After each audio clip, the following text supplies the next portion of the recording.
ఈరోజు చంద్రబాబు గారు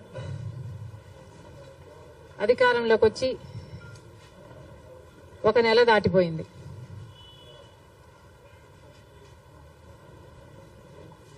చంద్రబాబు గారు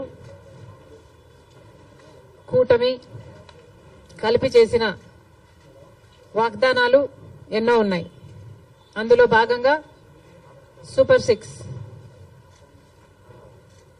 సిక్స్ లో భాగంగా చంద్రబాబు గారు చేసిన వాగ్దానం మహిళలకు ఆర్టీసీ బస్సులలో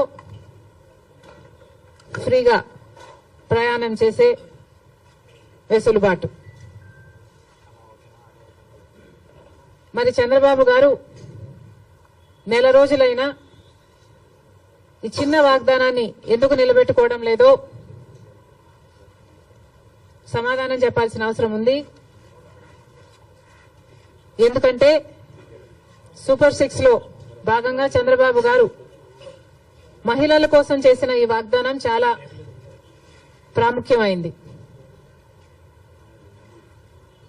ఇది మంచి పథకం కాబట్టే అటు తెలంగాణలో ఇటు కర్ణాటకలో అమలు చేసిన ఈ పథకాన్ని చంద్రబాబు గారు కూడా సూపర్ సిక్స్ లో భాగంగా చేర్చడం జరిగింది. మరి తెలంగాణ ప్రభుత్వం రేవంత్ రెడ్డి గారు కాంగ్రెస్ పార్టీ తరఫున ముఖ్యమంత్రి అయిన ప్రమాణ స్వీకారం చేసిన రెండో రోజే మహిళలకు, అమ్మాయిలకు, ట్రాన్స్జెండర్స్ కు ఆర్టీసీ బస్సులలో ఫ్రీ ప్రయాణం చేయగలిగారు, అమలు చేయగలిగారు. అధికారంలోకి వచ్చిన 2 రోజుకి. కర్ణాటకలో కాంగ్రెస్ పార్టీ అధికారంలోకి వచ్చిన 3 వారాలకే ఆర్టీసీలో మహిళలకు ఫ్రీగా ప్రయాణం చేసే వెసులుబాటు కలిగించగలిగారు. అక్కడ వాగ్దానం నిలబెట్టుకోవడానికి కూడా వాళ్ళకి ఎక్కువ సమయం పట్టలేదు. మరి చంద్రబాబు గారికి ఎందుకింత సమయం పడుతుందో చంద్రబాబు గారు చెప్పాలి. ఎందుకంటే మహిళలకు ఆర్టీసీ బస్సులలో ప్రయాణం చేసే ఈ పథకం చాలా యూస్ఫుల్ కాబట్టే ఈరోజు లేవనెత్తుతున్నాం. మహిళలు అన్న వాళ్ళు మన జనాభాలో సగం, హాఫ్ ద పాపులేషన్ కి డైరెక్ట్ గా వర్తించే పథకం ఈ పథకం. మహిళలకి రక్షణ కల్పించే పథకం కూడా. ఎందుకంటే మహిళలు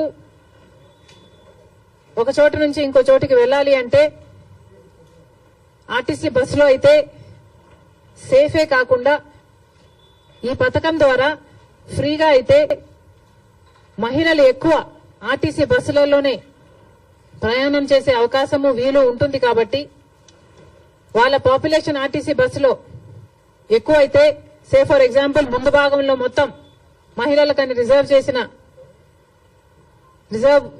ఉంది కాబట్టి మహిళలు ఎక్కువ భాగం అయితే, మోస్ట్ ఆఫ్ ద బస్ మహిళలు అయితే వాళ్లకు సెక్యూరిటీగా కూడా ఉంటుంది.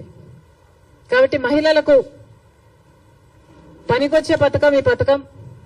మరి ఈ చిన్న పథకాన్ని అమలు చేయడానికి చంద్రబాబు గారికి ఇంత సమయం ఎందుకు పడుతుందో, దీంట్లో విధి విధానాలు ఏముంటాయో, పరిశీలించాల్సింది ఏముంటుందో మాకైతే అర్థం కావటం లేదు.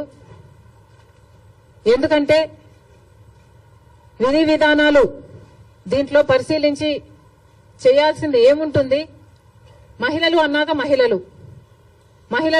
మహిళలందరికీ వర్తిస్తుంది, ఆడపిల్లలందరికీ వర్తిస్తుంది. మరి దీంట్లో విధులు విధానాలు ఏముంటాయి? బస్సులోకి ఎక్కుతారు, వాళ్ళకు ఫ్రీగా ప్రయాణం చేసే వెసులుబాటు కలిగించాలి. ఇది ఇంత సింపుల్ పథకం కాబట్టే రేవంత్ రెడ్డి గారు రెండో రోజే దీన్ని అమలు చేయగలిగారు.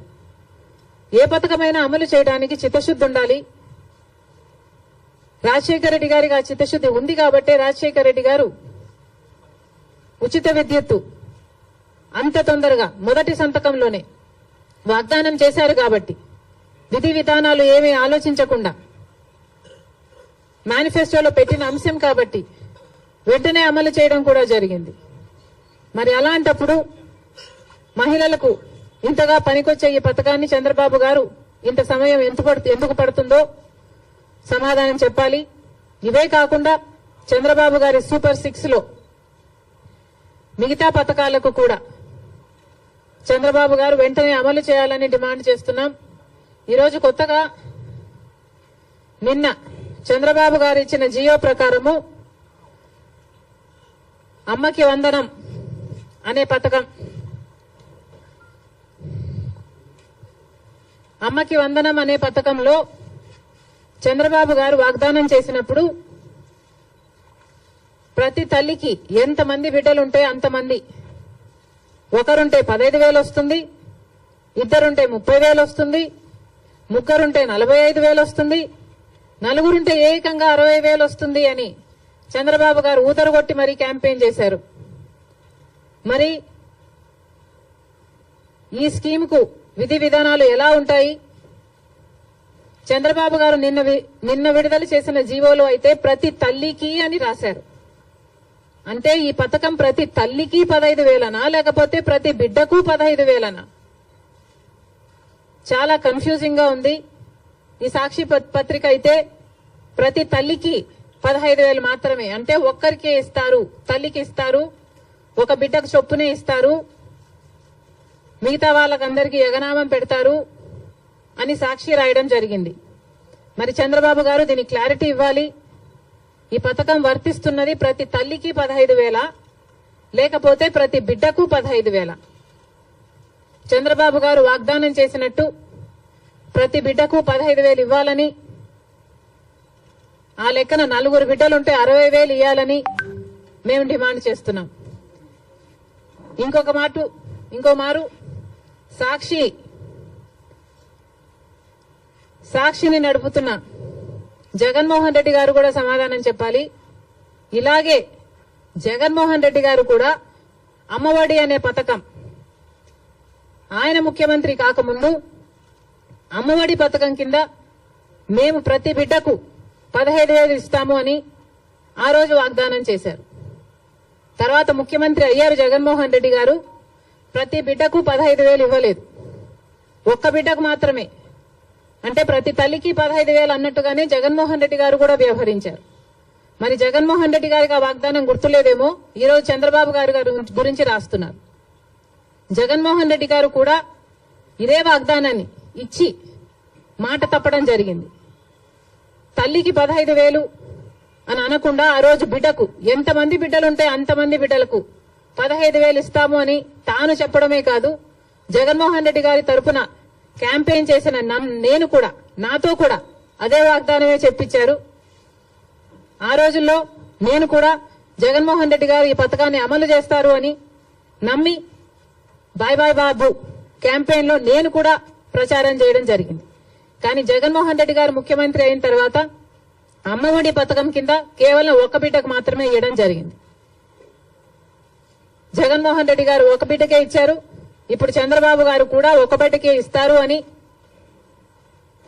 అర్థం వచ్చేటట్టుగా నిన్న జీవోలో ప్రతి తల్లికి 15,000 అని రాయటం జరిగింది. కాబట్టి చంద్రబాబు గారు దీని మీద క్లారిటీ ఇవ్వాల్సిన అవసరం ఉంది అని కాంగ్రెస్ పార్టీ డిమాండ్ చేయడమే కాకుండా ప్రతి బిడ్డకు మీరు వాగ్దానం చేసినట్టు సూపర్ 6 లో ఉన్న ప్రతి వాగ్దానము నిలబెట్టుకోవాలని కాంగ్రెస్ పార్టీ చంద్రబాబు గారిని, కూటమిని డిమాండ్ చేస్తున్నాం.